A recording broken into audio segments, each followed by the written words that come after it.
Welcome to the Italian Wine Podcast. This episode has been brought to you by the Wine2Wine Business Forum 2022. This year will mark the 9th edition of the forum to be held on November 7th and 8th of 2022 in Verona, Italy. This year will be an exclusively in-person edition. The main theme of the event will be all-round wine communication, and tickets are on sale now. The first early bird discount will be available until August 22nd. For more information, please visit us at wine2wine.net.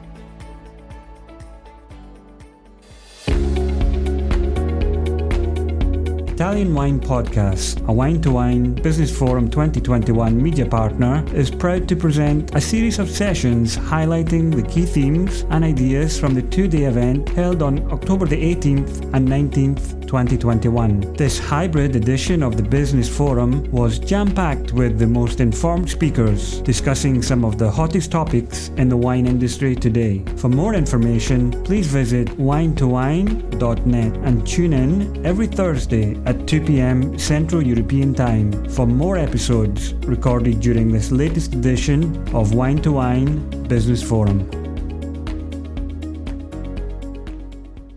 Good afternoon to everybody. I'm Luis Battistello, Italian Wine Ambassador, and it's a big pleasure to moderate this discussion with Bernardo Pinto. Bernardo will make us an update about the Brazilian market after Bolsonaro and COVID-19. It's a pleasure to talk with you, Bernardo.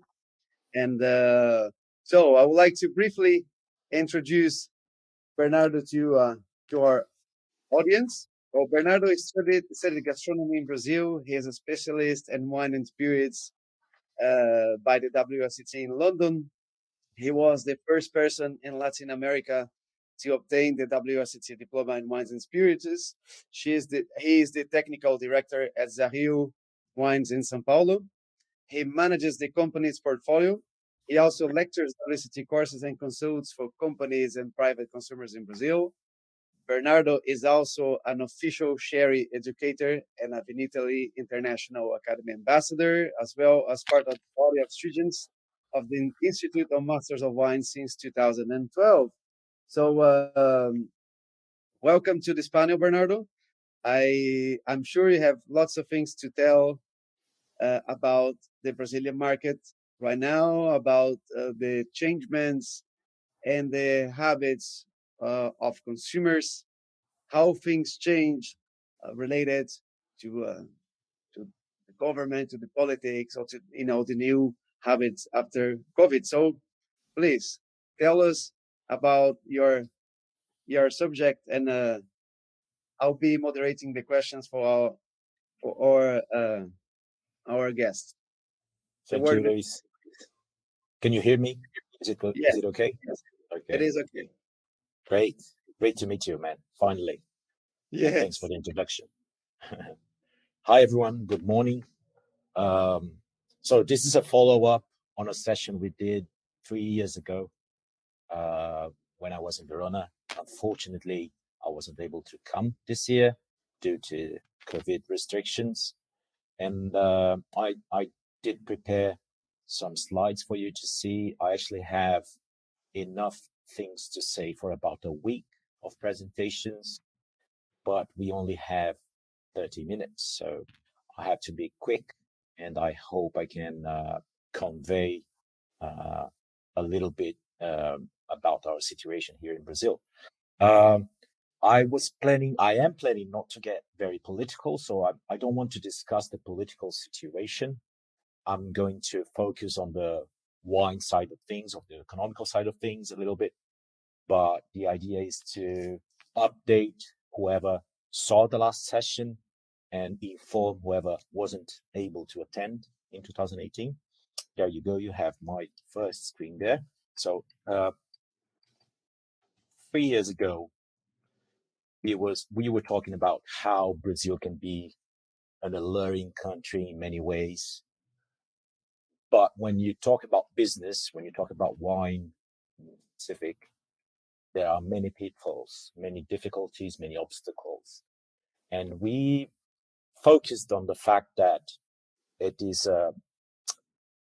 not a poor country, but we have many poor people. And nevertheless, there are many opportunities.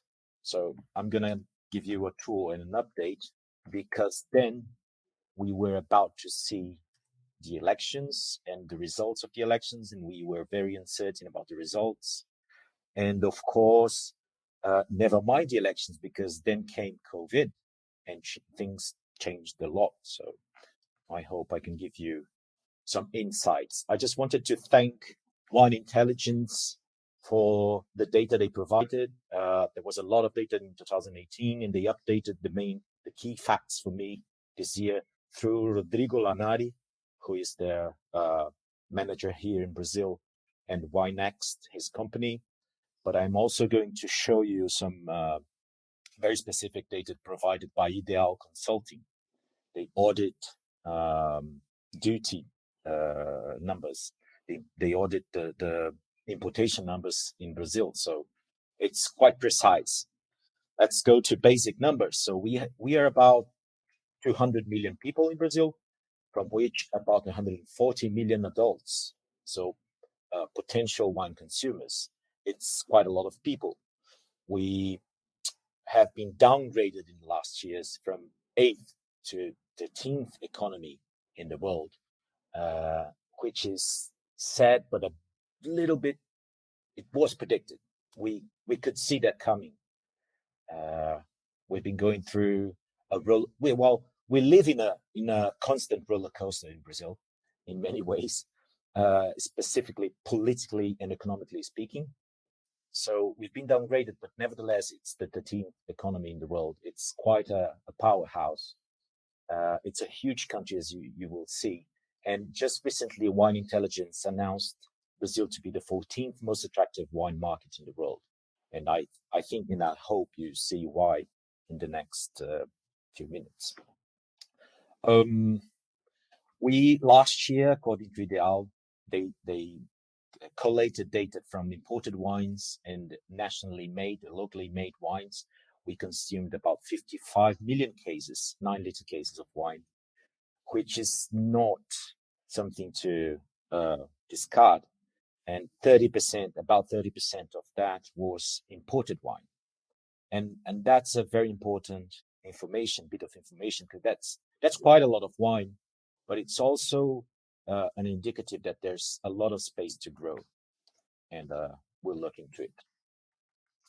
There are, in fact, many obstacles, as many of you probably know already, and I'm going to focus on those 4 main issues. I have good news and bad news for you. I'm going to go through the bad news first, so we can end with a sweet finish on the palate and not a bitter one. And if anyone has questions, you can use the platform on Swapcard. You can send us the questions on the live discussion on Swapcard, and Luis will make sure I answer your questions. So, main obstacles. First one is decreased purchasing power. We have been seeing the devaluation of the real. It has been steep, and the GDP grows very slowly. We had a few years of negative growth, and I'm talking about the last 10 years or so here. And maybe someone from Europe look at our numbers and very, very small GDP growth, and they go, well, it's about the same here, and why worry? Well, we're not a formed economy. We're in full motion. We do not have all of our ground covered. The cities are very concentrated in some areas. I'll make sure you can see it. And slow GDP growth is very painful for us. So it's been very costly. Things are getting very expensive. And if you consider the average income in Brazil, which is relatively low, well, it is low. It's about $460 per month. There isn't many people who can actually, relatively many people who can actually afford drinking wine. If we look at the whole 200 million inhabitants, it's a tiny percentage of the population, but good news in a while. Well, when I talk about 55 million cases, you have to consider. That's why you have to consider there is a lot of people who cannot afford imported wines. So in those 55 million cases, we have about 60% that are actually non-vinifera wines made locally in Brazil. So most of the wine consumed in Brazil is American varieties, table grapes turned into wine, and they're obviously not exactly refined. And they do not talk about place. They do not talk about, they're not exactly able to match with food. They're just some alcoholic, very sweet drink that people can have for very little money. Nevertheless, in the last year specifically, Brazilian vinifera wine gained ground against non-vinifera wine. It was an important increase in vinifera-made wine by the local producers, whereas imported wine decreased just slightly. So we kept importing wine. We are selling more Brazilian vinifera wine, and people keep drinking, of course, non-vinifera wine because it costs. It's very cheap, and most of people can only afford that. So this is an interesting graphic, an interesting table, which shows you how our economy impacts the wine trade. So you can see, let me turn on my laser here. Luis, are you following this? Did you know about this? So we're going from 2014 to 2021. And this is the exchange rate against the dollar. So 235 reais per dollar in 2014. And today, well, as of Friday, I didn't check today how the market opened. It's only 10 a.m. So on last Friday, we were at 546. It's over 130% increase in value for the dollar against the real. And you can see huge leaps sometimes, like last year. And that the line below is the impact or the actual FOB price for 9-liter cases in average for each year. And you can see that there is an impact. So when the market's relatively constant and stable, there is some stability in price. And we try, and after a couple of years of stability, or at least exchange rate stability, we get on our feet and we get the prices rising again. We get better wines coming in, but then things happen and the prices go low. And last year was quite low. So you can see most of the wine imported was at less than $25 per 9-liter case. And this year we saw already, this is year to date, so just up to August, we saw a slight increase again. And had we had more stability, either due to government issues or COVID or whatever, had we had a lot better stability, I'm sure we will be seeing much better numbers here. And that's because you will see we are actually quite involved with wine in Brazil. This is another interesting study by Ideal Consulting, where they split the imported wines in ranges. So you can see the bulk of imported wine is below $35 per case FOB, and almost the half of those are below $19 per case. So most of what we drink is still quite cheap wine. And the wines that are actually... Excuse me, Bernardo. Yeah, go on. Yeah, so if I can make a comment. So the last graphic you showed us is you see the evolution of the currency, so versus the US dollar, and then the average price of a 9 liters case decreasing. Yeah. So that being said, can we state that importers, and you know very well the importer situation in Brazil because you are the director of an important importer, we're looking for alternatives or wines that will be commercially more viable to diminish the impact of the currency for the markets? Thanks, Luis. That's a very good question because it is first and foremost what happens every time we have a devaluation of the currency. So everyone tries to adapt because people, if they spend, I don't know, 50 reais a bottle, they will keep spending 50 reais a bottle. So we have to provide, or maybe they will go lower. We have to provide them with something at the price range, price level they are willing to pay. So yes, we go out and we try to find something that is suitable, as in quality, at least a little bit of quality, and try to keep the price in reais the same. Of course, that means lowering the FOB price, the export price from origin. But also, a lot of new players are coming in. So last year we had an increase of 17% in number of importers in Brazil. There's something like 550 importers in Brazil. Wow. It's quite a lot. Yes, it's quite a lot. And some of those guys are actually looking for niche wines, very high quality, so they can sell to their niche public. We'll be looking into that. But also some of those guys are huge companies, the .com companies, trying to reach the largest audience possible. And what they do is they bring in a lot of relatively or very cheap wine. Yeah. So the e-commerce, you mean? The e-commerce, yes. So we'll see it. We'll see that. Let's go back to the number. Is that okay as an answer? Yeah, yes, perfect. Okay. So going back to those numbers, you could see, yes, we had a huge increase in the base of the pyramid, of the price pyramid, and we had a marked decrease in the most expensive wines. But then I had to comment that last year everyone was quite afraid. We were uncertain. We didn't know what was going to happen. So everyone stopped on track, and they said, well, let's wait a little bit. And then they started again buying, and they were buying the cheapest wines because everything was getting very expensive and we didn't know what was going to happen.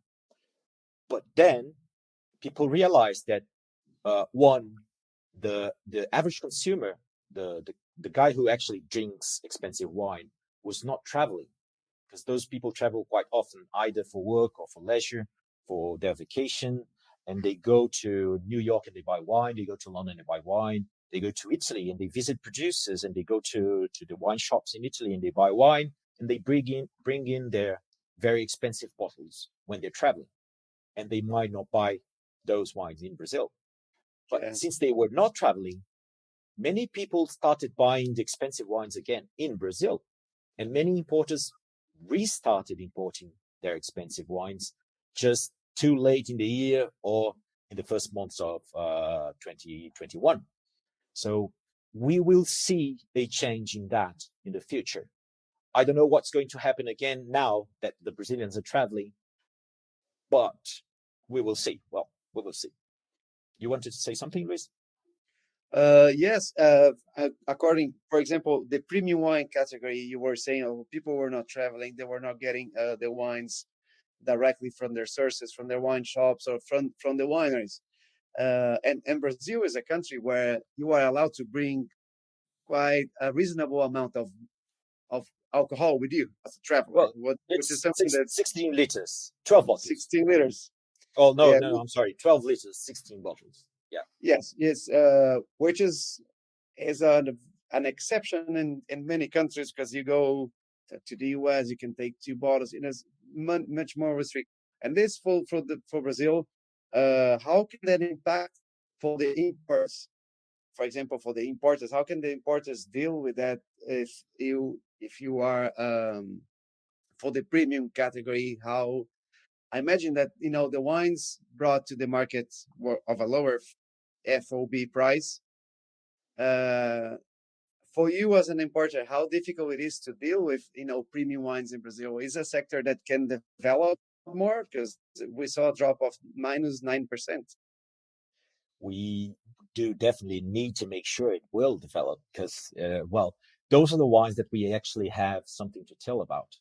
They have stories behind them. They have a sense of place. They pay the producers well. So that's a key category for the future. And we'll see, well, we have been seeing price is key in Brazilian market. So when we have a producer that sells us wine for the same price that someone can buy the wine in the US, for instance, I'm buying for the Brazilian market at the same price an individual can buy on shelf in New York, for instance, and that happens, it's basically brewing in the category in Brazil. So people can't travel all the time. They can't bring in that many bottles because, well, yes, 16 bottles is a lot, but then again, there's a cap on how much you can bring in, as in price. You can only bring in officially, that's $500. So 16 bottles divided, well, $500 divided in 16 bottles isn't that much. So people come in with their precious bottles, but then when they have to give a gift, when they have to, I don't know, organize a dinner and they have to open many bottles, I don't know, they're going to need to buy those bottles here. And we need to be able to offer the best service and the best price possible. Yeah. We're making all we can to do the best service, but there is only so much we can do when it comes to price, and we will see it right after. So,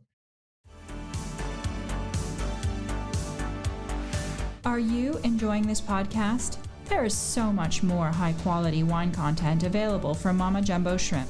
Check out our new wine study maps or books on Italian wine, including Italian Wine Unplugged, and much, much more. Just visit our website, mamajumboshrimp.com. Now, back to the show. the next step in the obstacles is the geography. It's a huge country. It's as huge as Europe. And, well, it's as huge as many countries together, many big countries combined. It's quite a huge place. And we have a large coast. It's about 7,000 kilometers of coast. So from the northeastern, actually the north down to southern Brazil, there's this coast with many ports.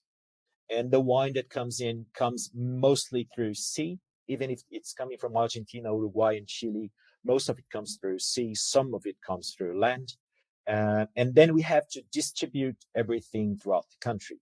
Of course, the main cities are all based on the coast, and the richest states, I'll show you. This is our GDP per state, color keyed. And you can see São Paulo, the darkest one, is the richest state. Southeastern and southern Brazil are the richest regions, and northeastern and everything that we have inland are poorer and less, most importantly, less densely populated. So most of the wine will be drunk in the coastline, specifically in the southeastern area. But then again, there's a lot of opportunity, and we have been managing to better distribute wealth and to increase the industries and services in other areas. So there's a lot of opportunity, and there's a lot of work to do inland in Brazil. And we've been doing that as importers and producers. Go on, Luis. Yeah. I'm sorry. Have you noticed an increase of consumption in a specific area of Brazil during the pandemic or after COVID? Not necessarily during the pandemic, but that's something that has been happening for a few years now. So when we look at that map, let's go back to the map for a minute. The traditional, thank you. The traditional areas for wine importing and consumption are São Paulo, Rio, maybe Paraná, Rio Grande do Sul, which is the main wine producer in Brazil. But the great opportunities, the new opportunities are for sure in the northeastern area and in some cities in the northern area and some cities inland in the yes. Center of the country. Yes, we've been seeing a lot of interest growth. And we've been doing a lot of work in better communicating wine in those regions and trying to raise the bar there with the price levels and the quality levels. And it has been working. There's a lot of space to work in those areas just because very few people did the job in those areas. So yes, not due to the pandemic or the COVID crisis, but as a natural development, the country has been more open to wine. Okay. Good. So yeah, next obstacle is the bureaucracy, and here, this is a key issue for producers. It's quite complicated. It changes all the time, and obviously the government is not trying to make it easier for us to work with imports or for exporters to send their products in Brazil.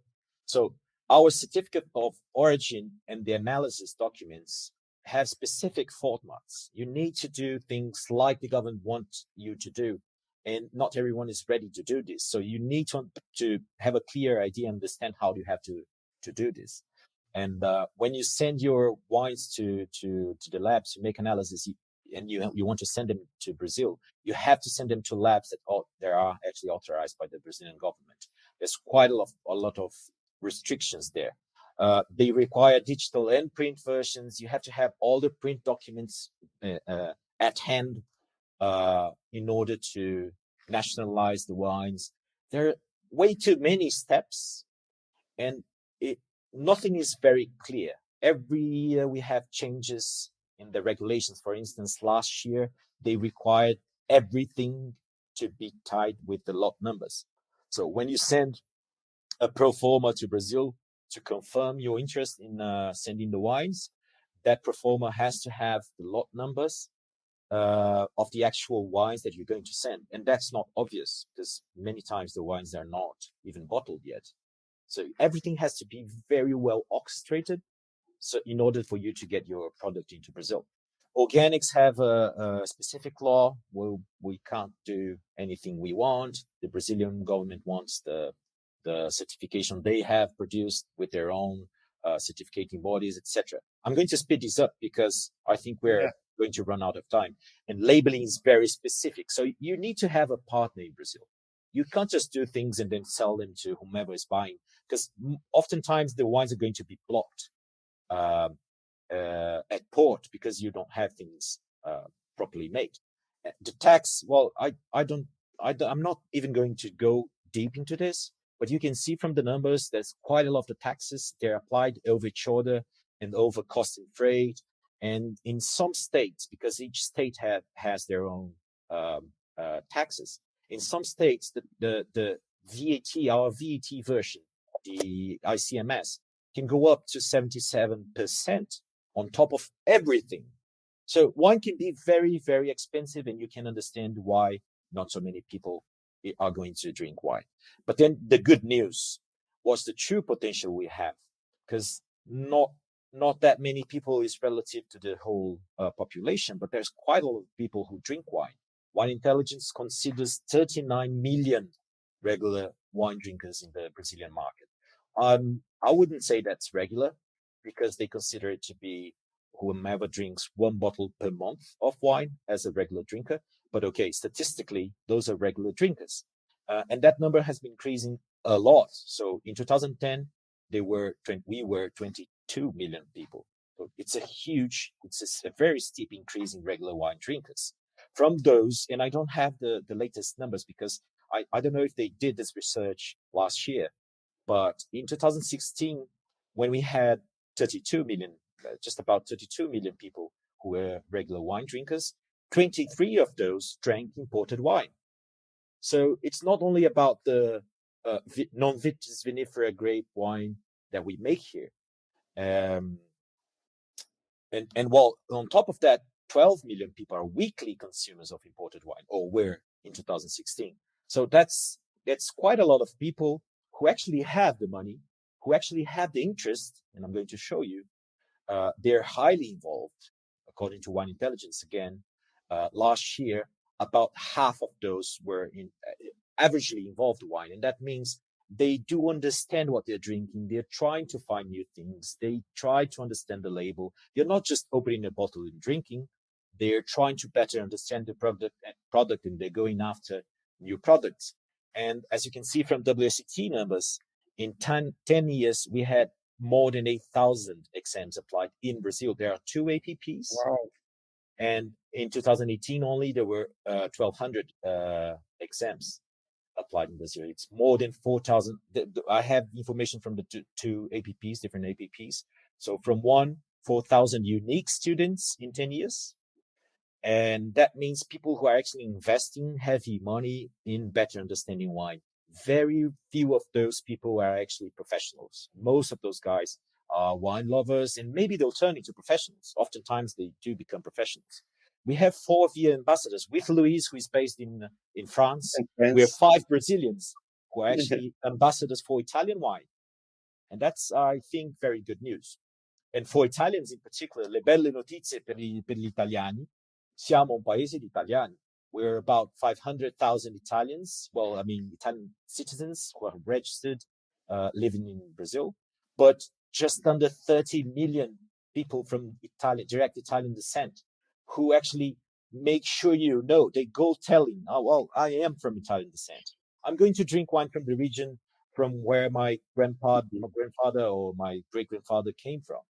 And they are actually they're trying to get in touch with their roots. And we are, in fact, an emerging market, but with strong roots in European culture. We have the second largest Italian colony in the world, the largest German colony in the world, of course, the largest Portuguese colony in the world, one of the largest Spanish colonies outside of Spanish-speaking countries. So we're quite tight with Europe, and we are very interested in wine, and those are very good news. Just a quick look into the numbers from last year. This is 2020, duty paid. So this is wine that actually went into Brazil. It's not sitting in the port. It was not declared as coming to Brazil. This came through. And Chile and Argentina are always on top. Chile overcame Argentina some years ago and stayed there. It's about half of what we drink. It comes from Chile.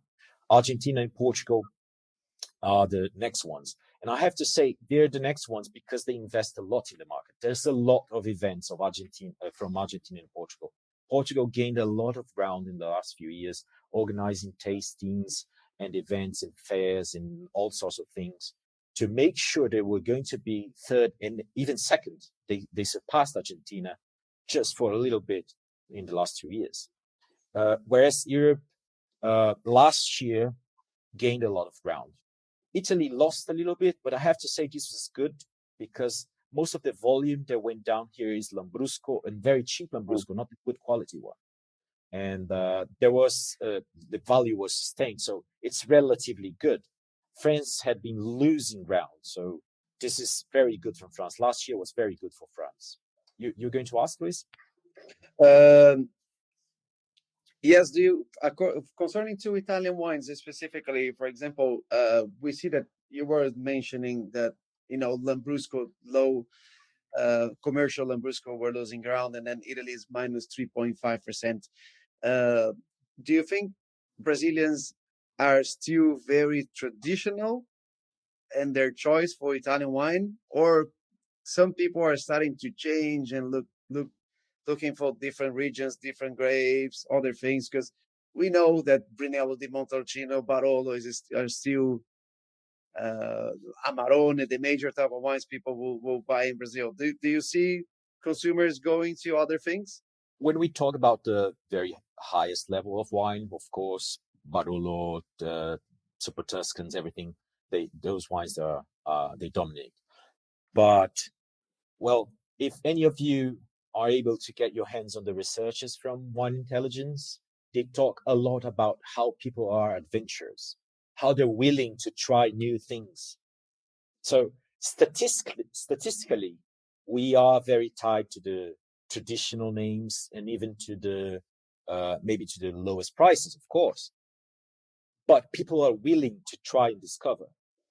All we need to do is connect those people and make sure they're going to be able to try those wines in a proper way also. It's not just about sending the wine.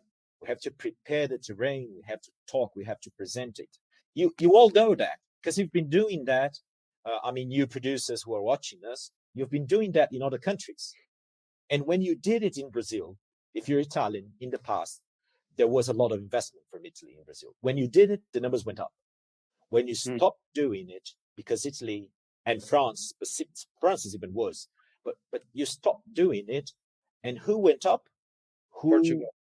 Who was actually doing and kept doing it and is doing it right now, yesterday, today, tomorrow, this week is Portugal Week in Brazil. There's a lot of events online, most of them, because we're still quite uncertain about health safety, but they're doing a lot, and they're going up and up and up with the numbers. And not only with the low prices, they're going up with premium wines as well. So there's a lot of space. Okay, I'll go back because there's just a few slides left, and we don't have much time. I don't know if we have questions. Please, did you check? No, not for the moment. Okay.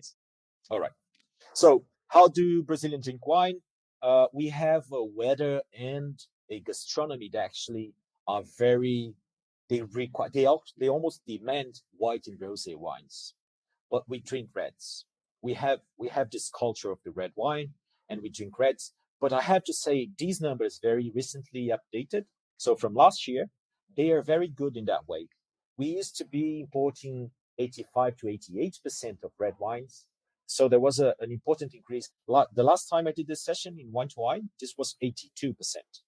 So there was a marked increase in rosé and white. It was from 7% from 3% last time, and 17 from 15% last time. So we've been discovering white wine and rosé wine, and that's also due to the increased quality of those wines throughout the world. But our food demands white wine. Our weather demands white wine most of the time, and yet people drink red wine. You have to sell red wine, but you have to communicate white and rosé so you can contribute to that increased growth of wines that actually work better in our weather and with our food. And you can see how people buy the wines here. Most people buy the wines in supermarkets. So this doesn't add up. So they asked, where do you buy wine often? Or where did you buy wine in the last 6 months? And people could answer a whole range of options. So supermarkets, 85%, wine specialists, 30%. And this is a very important number. 30% online is quite a huge amount when we compare to other countries. If I'm not wrong, Brazil is the second country in online penetration for wine, just after China, or the third maybe with the US. I can't recall clearly, but you can try and look up. The people who actually buy wine are people affluent. They have money. They use the technology, the money, the computers. So we are quite connected. We buy online, and there's a whole other range of ways to buy your wine. But this does not coincide with how the wine gets imported in Brazil. So this is from Ideal, and you can see almost half of the imports are from wine specialists, importers, who will afterwards resell the wine to supermarkets, to restaurants, to everyone, even directly. And about a third are the supermarkets, and they are very stable. They tend to put a lot of pressure on price, of course, but they are quite stable. This division, this pie, changes quite a bit according to what's going on with the economy. So when the real devaluates, supermarkets tend to buy a little less, importers tend to keep buying. And the .com, of course, is a relatively recent type of importer. They've been around for 10 years or so. And they have, together with Vinha Concheitoro, you can see the powerhouse that Chile is. They have about a fifth of the imports volumes. Bernardo, I have a question for you, but it's exactly in this subject of the distribution of wine and the buys. The question is from André Ribeirinho. So André's good friend. Yeah, thanks for the presentation. Very good information. Brazil is one of the early adopter of wine e-commerce. Could you elaborate on how the situation is at the moment between retailers and the e-commerce? How is the e-commerce now, and between these different levels of distribution? Luis, I don't know if it was yours or mine connection, but I missed the first part of the question. Can you repeat that, please? Yeah, the question is, could you elaborate on how the situation is at the moment between retailers, importers, and marketplaces concerning to wine e-commerce? I'm not sure how to answer that, Andre. Just trying to figure out what was the key question. They're saying that Brazil is in the early stages adopter of the distribution online, and actually, in fact, Brazil had a big increase in the basis of new e-commerce consumers.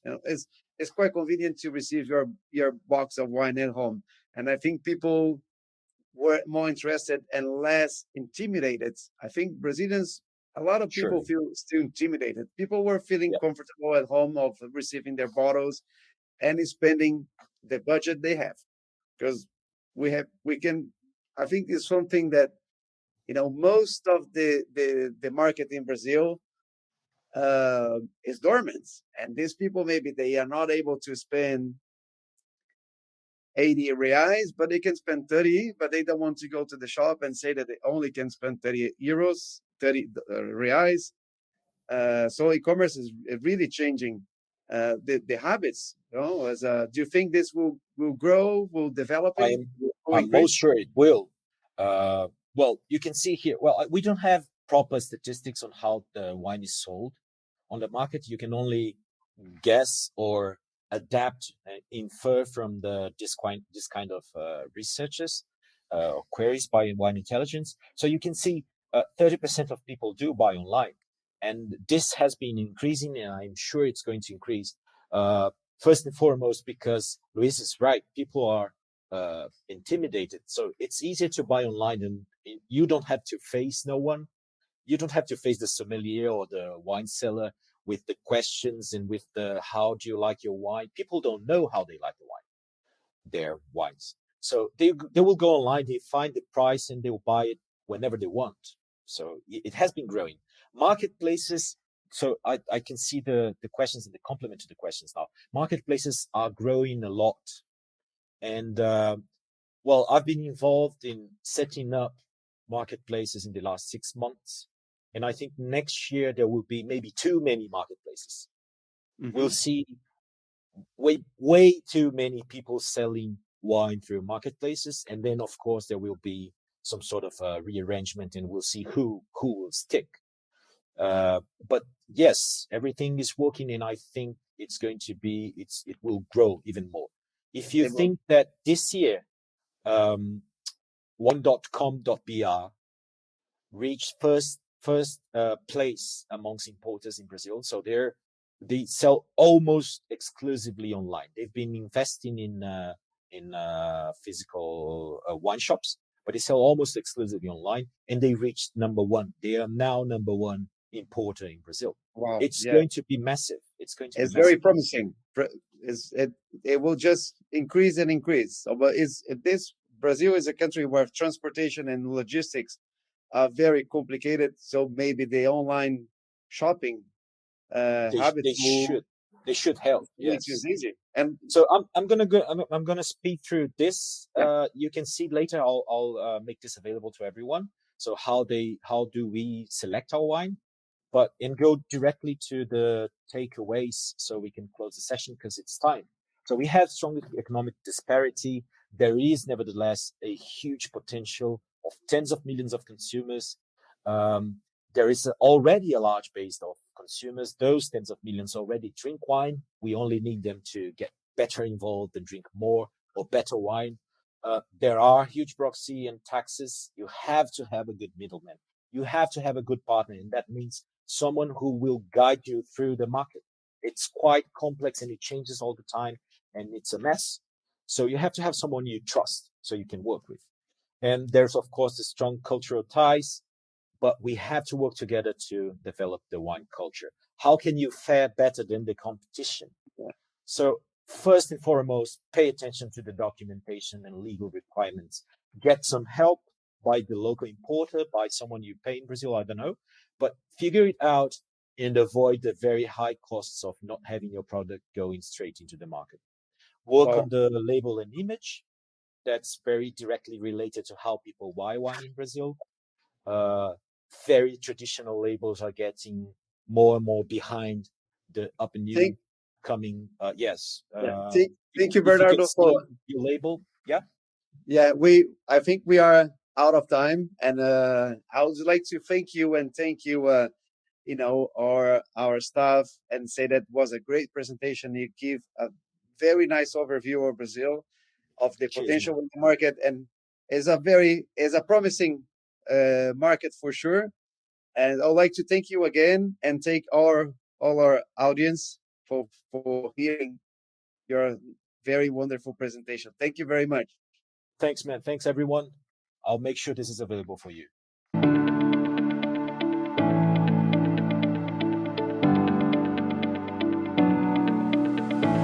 We hope you enjoyed today's episode, brought to you by the Wine2Wine Business Forum 2022. This year will mark the 9th edition of the forum, to be held on November 7th and 8th, 2022, in Verona, Italy. Remember, the first early bird discount on tickets will be available until August 22nd. For more information, please visit us at wine2wine.net.